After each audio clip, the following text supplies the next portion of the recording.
Hi అండి, welcome to my channel. అసలు weekend అంటేనే రెస్టారెంట్కి వెళ్తే నాన్ వెజ్ ఈ మధ్య కంపల్సరీ అయిపోయింది.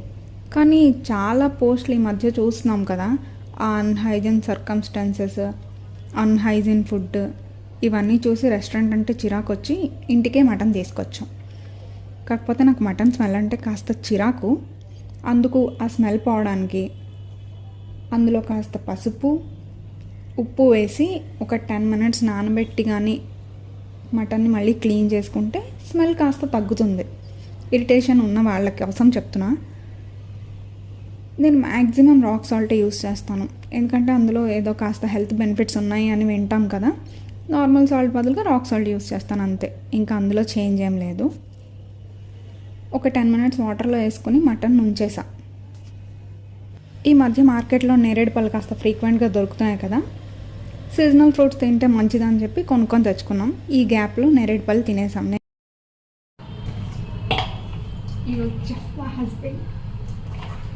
తను మ్యారినేట్ చేద్దాం అనుకున్నారు, సో నేను అందులో కాస్త అల్లం వెల్లుల్లి పేస్ట్, నేను డాబర్ హోమ్ మేడ్ అల్లం వెల్లుల్లి పేస్ట్ యూస్ చేస్తాను. సేమ్ నేను ఎలాగైతే ఇంటి దగ్గర చేసుకుంటాను అలాగే ఉంటుంది. పసుపు ఆల్రెడీ మనం వేసుకున్నాం కాబట్టి చూసుకుని పసుపు కొంచెం వేసుకున్నాను. ఆల్రెడీ మనం సాల్ట్ కూడా అందులో వేసేసాం కాబట్టి చూసుకుని కాస్త వేసుకోండి సాల్ట్.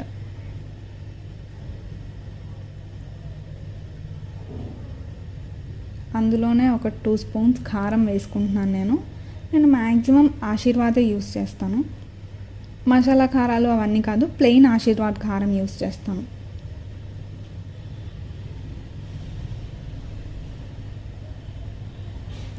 అందులోనే కాస్త గరం మసాలా,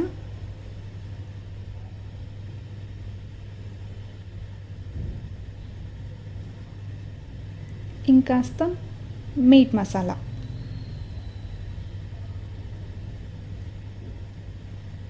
ఇవన్నీ వేసి బాగా కలిపి మ్యారినేట్ చేసుకొని ఒక 1/2 hour ఫ్రిడ్జ్లో పెట్టేయాలి. ఆఫ్టర్ మ్యారినేషన్ దీన్ని నేను ఒక 1/2 hour ఫ్రిడ్జ్లో పెట్టుకుంటాను. ఇలాగే యాక్చువల్లీ ఇది మా అక్క రెసిపీ, చాలా ఈజీగా సింపుల్ స్టెప్స్లో ఉంటుంది. ఎప్పుడు ఒకటే టేస్ట్ వస్తుంది అని చెప్పి నాకు ఇది చెప్పింది. అప్పటి నుంచి నేను దీన్నే ఫాలో అవుతున్నా. ఎప్పుడు ఒకటే టేస్ట్ వస్తుంది, చాలా బాగుంటుంది. ఒకసారి మీరు ట్రై చేసి చూడండి. దీని అయితే ఇలా 1/2 hour ఫ్రిడ్జ్లో పెట్టుకోవాలి. ఈ లోపల మనం ఆనియన్స్ కట్ చేసుకుందాం. దీన్ని అయితే ప్రజెంట్ ఫ్రిడ్జ్లో పెట్టేద్దాం. మీరు తీసుకునే గ్రేవీని బట్టి ఆనియన్స్ని కట్ చేసుకోవాలి. నాకైతే ఎక్కువ గ్రేవీయే కావాలి, అందుకని నేను పెద్ద పెద్ద ఆనియన్స్ ఒక 5 తీసుకున్నాను. నేను చిన్నగా చాప్ చేయలేను, ఇంకోటి ఆనియన్స్ కట్ చేస్తే ఏడుపు వస్తుంది కాబట్టి అలాంటి రిస్క్ మనం తీసుకోం. ప్రతిరోజు ఆనియన్స్ కట్ చేసే డ్యూటీ మా హస్బెండే, సో ఆ రకంగానే తను ఇంకా చిన్నగా చాప్ చేయడానికి ఆ చాపర్లో వేసేస్తున్నారు.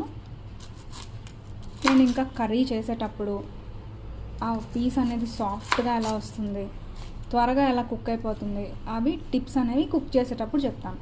ప్రజెంట్ అయితే నేను ఆనియన్స్ అన్నీ కట్ చేసేసుకుని ఫ్రిడ్జ్లోంచి మటన్ తీయాలి.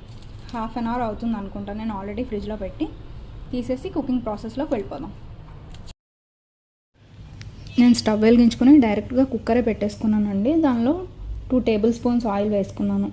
నాకు ఎంత క్వాంటిటీ అని తెలుసు కాబట్టి నేను డైరెక్ట్గా దాంతోనే వేసేసుకున్నాను. అందులో నేను చాప్ చేసి పెట్టుకున్న ఆనియన్స్ ఉన్నాయి కదా, అవి వేసేసి బాగా కాస్త గోల్డెన్ బ్రౌన్ కంటే ఇంకాస్త బ్రౌన్గా అయ్యేటట్టు నేను ఫ్రై చేసుకుంటాను. ఆల్రెడీ మనం సాల్ట్ అందులో వేసుకున్నాం కాబట్టి మ్యారినేట్ చేసేటప్పుడు మీకు ఇంకాస్త పడుతుంది అనిపిస్తే ఆనియన్స్ కొంచెం ఫాస్ట్గా ఫ్రై అవ్వడానికి కాస్త సాల్ట్ వేసుకోండి, లేకపోతే అవసరం లేదు. నేనైతే కర్రీకి మ్యారినేట్ చేయడానికి వేసుకున్న సాల్ట్ నాకు కర్రీ మొత్తానికి సరిపోతుంది, ఇంకా అడ్జస్ట్ చేసుకోవాల్సిన అవసరం లేదు. సో నేను ఆనియన్స్ని ఇలాగే ఫ్రై చేసుకుంటాను. ఆనియన్స్ ఫ్రై అయిపోయాయండి, చూసారా ఆయిల్ సెపరేట్ అవుతుంది. ఇలా అయినప్పటికీ ఆనియన్స్ అన్ని డీప్ ఫ్రై అయినట్టు. ఈ తర్వాత మనం ఇందులో మటన్ వేసుకోవాలి. గుర్తుపెట్టుకోండి, ఆనియన్స్ ఇలా డీప్ ఫ్రై అయితేనే కర్రీ చాలా బాగుంటుంది.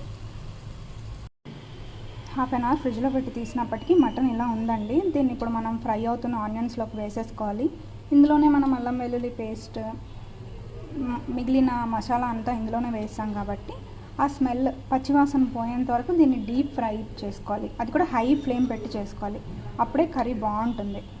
హై ఫ్లేమ్ పెట్టుకోవడం మాత్రం మర్చిపోకండి. హై ఫ్లేమ్ పెట్టి ఆనియన్స్లో వేసేసి ఫ్రై చేసుకోండి.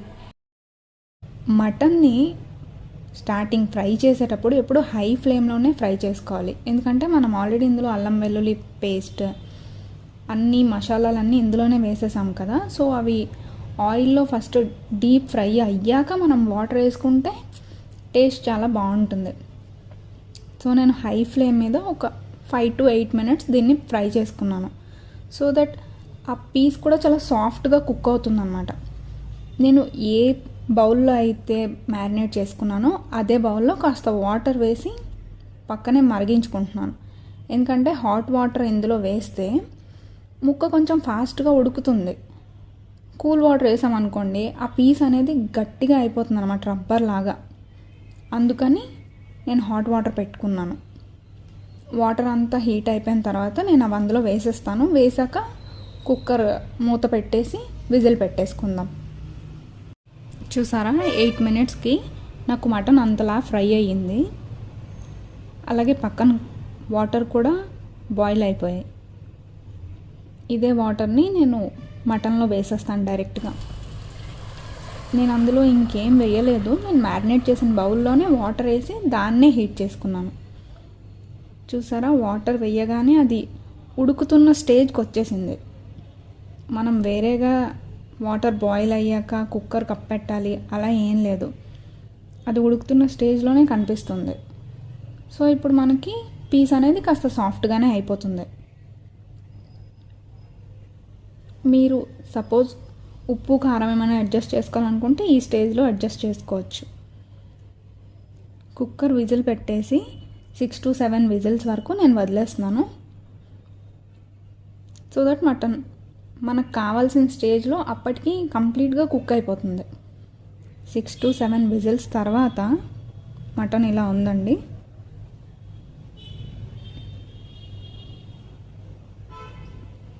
చూసారా పీస్ అంతా సాఫ్ట్గా ఉడికిందో.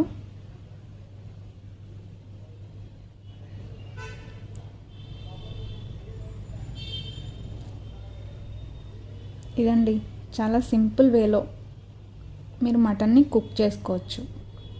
మీకు ఇది నచ్చితే లైక్ చేయండి, షేర్ చేయండి, సబ్స్క్రైబ్ చేయండి. అలాగే ట్రై చేసి ఎలా ఉందో నాకు కామెంట్స్లో చెప్పండి.